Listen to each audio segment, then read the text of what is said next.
조국혁신당 지도부가 성비위 사건에 책임을 지고 총사퇴했죠.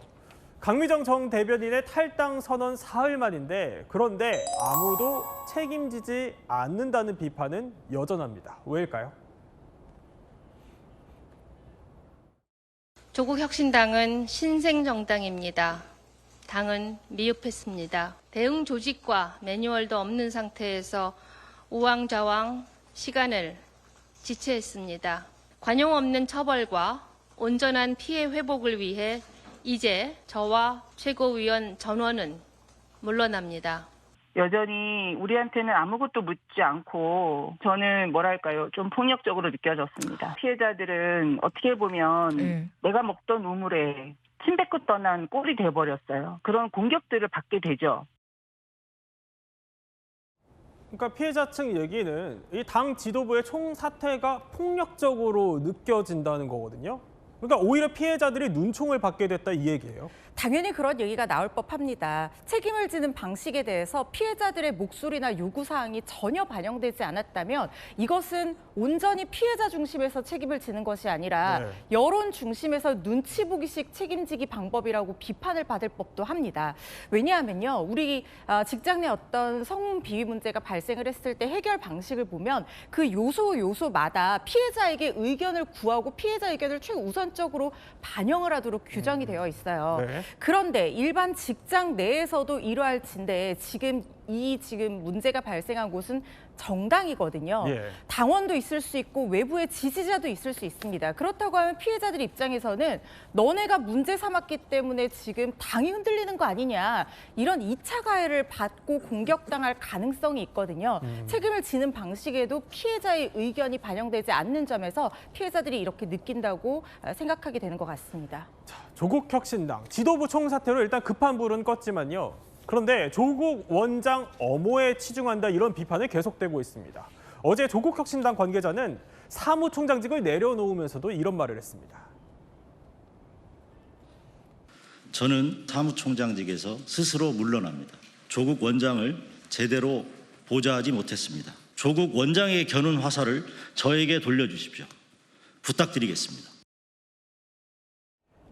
그러니까 이남희 기자 마지막까지도 조국 원장 책임을 선을 긋는 모양새인데 아니 당내에서 이런 엄호 분위기가 표출이 되는 건 아무래도 조국 원장이 비대위원장으로 거론되기 때문 아니겠어요? 자, 그래서 이번에 그 지도부가 총사퇴했기 때문에 조국 원장이 좀 빠르게 조기 등판할 것이냐, 비대위원장을 맡을 것이냐 여기에 관심이 쏠렸고요. 오늘 그 조국혁신당 의원들이 의원총회도 열었습니다. 하지만 결론을 내리지 못했어요. 기자들이 물어보니까 그럼 조국 원장이 비대위원장 맡을 수 있습니까? 라고 물어보니까 바로 당 관계자는 일단 이렇게 얘기했어요. 자, 모든 가능성을 열어놓겠다. 그러니까 조국 원장이 맡을 가능성도 있다는 겁니다. 다만 피해자 측이 원하는 의견도 많이 고려하겠다라고 답을 했습니다. 그래요. 그러니까 조국 원장의 조기 등판이 점쳐지는 상황에서 이남희 기자 설명대로 조국혁신당은 이 비대위 출범 과정에 피해자 측의 의견도 고려하겠다고 밝혔습니다. 그러면 이 의견도 고려가 될까요? 비대위원장은 오히려 제3자가 더 낫지 않나 하는 생각도 하고요.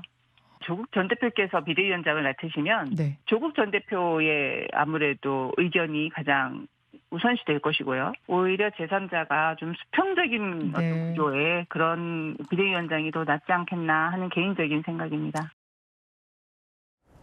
자, 이남희 기자, 그 피해자들은 조국 원장이 이 사태를 방관해왔다고 지적을 하고 있고 또 이 조국 원장은 비당원 신분이어서 할 수 있는 일이 없었다 이렇게 말을 했었잖아요. 이 입장은 지금까지도 변함이 없습니다. 그리고 이제 가장 최근에 나온 입장이 바로 토요일 날 한 유튜브 인터뷰를 통해서 밝힌 건데 SNS에 밝힌 메시지와 거의 비슷합니다. 그 사건이 발생했을 때는 옥중에 있었기 때문에 이래라 저래라 할 수 없는 상황이었다. 그러면서 더 빨리 만나지 못한 것이 좀 아쉬웠다라고 자책한다라는 건데 이것은 본인이 SNS에 밝힌 메시지와 거의 일치합니다. 뭐 보니까요, 조국 원장이 최근에 그 인터뷰가 공개된 날 프로필 사진도 바꿨어요. 뭐냐면은 이렇게 귀에 자기 손을 대고 이렇게 뭔가 듣는 듯한, 그러니까 요 사진입니다. 네. 경청하겠다. 이게 이제 토요일 밤 9시 넘어서 올라온 사진인데 이런 어떤 사진을 통해서 본인의 의지를 밝히긴 했지만은 아직 추가적인 입장은 비대위원장을 맡겠다던가 추가적인 입장은 나오지 않은 상황입니다. 아니 근데 조 원장이 옥중에 있을 때 해결하겠다는 의지를 밝히기도 했다 이런 얘기도 들리던데요, 호변에서? 조 원장과 대학 동기이자 혁신당 창단 멤버인 장영승 리셋코리아 행동 대표가 SNS에 올린 글에서 그런 얘기가 나왔거든요. 7월 17일에 조국 대표 원장을 면회를 했을 때 나가야 해결되고 나가서 해결하겠다라고 말을 해서 믿고 기다렸는데 출소한 지 2주가 넘었음에도 피해자들이랑 만나거나 전화 통화조차 한 번 하지 않았는지 이해가 되지 않는다라고 이 최측근이 얘기를 했단 말이죠. 이분이 탈당계를 냈습니다. 그리고 민주당 재선 의원도 감옥에 있었다는 말은 변명이 될 수 없다 이렇게 얘기를 하는데 사실 조국혁신당은 조국에 의해서 잉태된 정당이 아닙니까? 그렇다고 하면은 이런 문제가 발생을 했을 때 나와서 자신의 특별 사면에 건의를 내준 진우스님 만나서 감사 인사를 하는 게 아니라 먼저 피해자들부터 돌아보고 만나서 해결 방안을 모색하는 모습을 보였어야 하는 게 어떤가 하는 생각도 듭니다. 믿고 기다린 건 피해자 측도 마찬가지입니다. 조국 원장에게요. 10페이지가 넘는 손편지를 썼지만 피해자 측은 답이 없었다 이렇게 주장합니다.